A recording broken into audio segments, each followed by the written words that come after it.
फरीदाबाद के बल्लभगढ़ के रहने वाले शिवाधैया पिछले लगभग 8 वर्षों गोवंशों की सेवा में लगे हैं।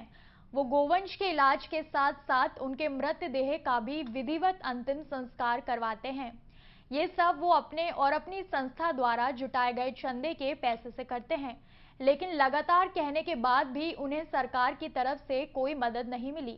उन्होंने बताया कि फरीदाबाद नगर निगम के पास गोवंश की सेवा के लिए जेसीबी और एम्बुलेंस उपलब्ध हैं, लेकिन बार बार कॉल करने के बाद भी उन्हें गोवंश की सेवा और उनके अंतिम संस्कार के लिए नगर निगम से कोई मदद नहीं मिलती, जिसके चलते उन्होंने संकल्प लिया कि जब तक उन्हें हिंदू गौ भक्तों या सरकार की तरफ से गोवंश सेवा के लिए एक एम्बुलेंस मुहैया नहीं करा दी जाती, तब तक वो आने वाले कोई भी त्योहार नहीं मनाएंगे और भूख हड़ताल पर बैठ जाएंगे। जय श्री राम। मेरा नाम गौ सेवक शिवाधैया। शिवा जी, क्या निर्णय है जो आपने लिया है त्योहार न मनाने? मैंने एक निर्णय लिया है, मैंने एक प्रण लिया है। हमारे शहर पूरे फरीदाबाद में गौ माता बहुत परेशान रहती हैं। कोई भी गौ माता बीमार हो जाए या उसका एक्सीडेंट हो जाए तो 2-2 3-3 दिन हो जाते हैं। वो बिना एम्बुलेंस के शहर में यूं ही पड़ी रहती है और समय पर हॉस्पिटल नहीं जा पाती और इलाज नहीं मिल पाता उन्हें। तो मेरा यही प्रण है, अब जब तक हमारे शहर में गौ माता के लिए एक एम्बुलेंस नहीं आ जाएगी, मैं कोई भी त्यौहार नहीं मनाऊंगा। शिवा जी, कौन सी संस्था है और किस किस प्रकार के कार्य अब तक आपने किए हैं? गोवंश सेवाधाम चिकित्सालय बल्लभगढ़ नाम से हमारी संस्था है और हमें लगभग 8 साल हो गए। 8 साल से हम गौ सेवा से जुड़े हुए हैं, गौ सेवा करते आ रहे हैं और हमने पिछले लॉकडाउन में भी मानव सेवा की थी, तो उसमें हमने भंडारा चलाया था। लगभग 2 महीने हमारा पूरा भंडारा चला था और 2000 से 2500 आदमियों का खाना, लोगों का खाना हमारे भंडारे में पर डे बनता था। पूरे फरीदाबाद में जहाँ पर भी हमारे मजबूर साथी थे जिनको खाने की बहुत ज़्यादा दिक्कत आ रही थी, उनके पास हम जाकर खाना देकर आते थे। शिवा जी, अहम मुद्दा ये है कि आप एम्बुलेंस की मांग कर रहे हैं, तो कितनी कठिनाइयाँ आपके पास आती हैं जब आपके पास फ़ोन आता है कि गौवंश को चोट लगी है, उसके बाद आप मौके पे पहुँचते हैं, तो किस प्रकार की कठिनाई आपके सामने देखने के लिए मिलती है? हमारे पास दिन में कम से कम 5 से 6 कॉल आ जाती हैं कि यहाँ पर गोवंश का एक्सीडेंट हुआ है और यहाँ पर बीमार है। तो ऐसी 5-6 कॉल हमारे पास आ जाती हैं और उनके पास पहुँचने में हमें बहुत समय लग जाता है, क्योंकि हमारे पास एम्बुलेंस की बहुत बड़ी समस्या है। और हो सकता है या तो एम्बुलेंस साथ के साथ कहीं से अरेंज हो जाए, जैसे दिल्ली से आ जाए या कहीं से, वरना 2-2 3-3 दिन हो जाते हैं। गोवंश वहीं पर पड़ा रह जाता है और हम वहाँ पर नहीं जा सकते और गोवंश को हॉस्पिटल तक नहीं भिजवा जा सकता इलाज के लिए।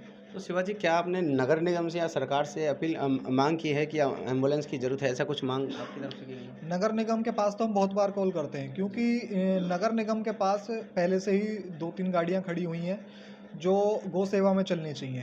वो दी भी उनको गौ सेवा के लिए ही गई हैं। वो उनका गाड़ियों का काम होता है गोवंश को उठाकर अपने आसपास की गौशाला भिजवाना और हॉस्पिटल भिजवाना। लेकिन हम उनके पास जब भी कॉल करते हैं तो वो हमारी कभी महीने में 1-2 कॉल तो कर देते हैं, वरना वो हमारी कभी कॉल नहीं करते। प्रदीप बालियान। प्रदीप जी, आपकी संस्था के जो युवा हैं शिवाधैया जी, उन्होंने प्रण लिया है कि वो कोई त्योहार नहीं मनाएंगे, क्या रीज़न है उनका? वो अभी कोई गाय का एक्सीडेंट हो गया था, वो टाइम पे एम्बुलेंस नहीं आ पाई, वो एक्सपायर हो गई थी। तो उसी चक्कर में उन्होंने प्रण ले लिया कि जब तक हम एम्बुलेंस की सुविधा नहीं कर पाएंगे, जब तक कोई त्यौहार नहीं मनाएंगे। कौन है शिवाधैया जी और किस प्रकार की संस्था ये चला रहे हैं? ये गौ सेवक हैं और हॉस्पिटल चला रहे हैं, गाय का ट्रीटमेंट वगैरह करते हैं। पूरे फरीदाबाद पलवल जहाँ से भी कॉल आ जाती है गौ सेवा के लिए चले जाते हैं। ये प्राइवेट है या सिर्फ समाज सेवा कर रहे हैं? ये समाज सेवा कर रहे हैं। जी, तो कितने सालों से कर रहे हैं और कौन सी संस्था है इनकी? इनकी गोवंश चिकित्सालय 7-8 साल से कर रहे हैं। जी। तो क्या अपील करना चाहेंगे लोगों से कि एम्बुलेंस की ज़रूरत है कैसे? मैं तो सभी अपने भाइयों से हाथ जोड़ के विनती करना चाहूँगा कि सब थोड़ा थोड़ा सहयोग दें और एक एम्बुलेंस आ जाए, जिससे कि गौवंश एक्सीडेंट हो जाता टाइम पे हम उसे हॉस्पिटल पहुंचा सकें और उसका ट्रीटमेंट करा सकें। कितना सहयोग अब तक लोगों को मिला है? 36,000 रुपये समथिंग आए हैं।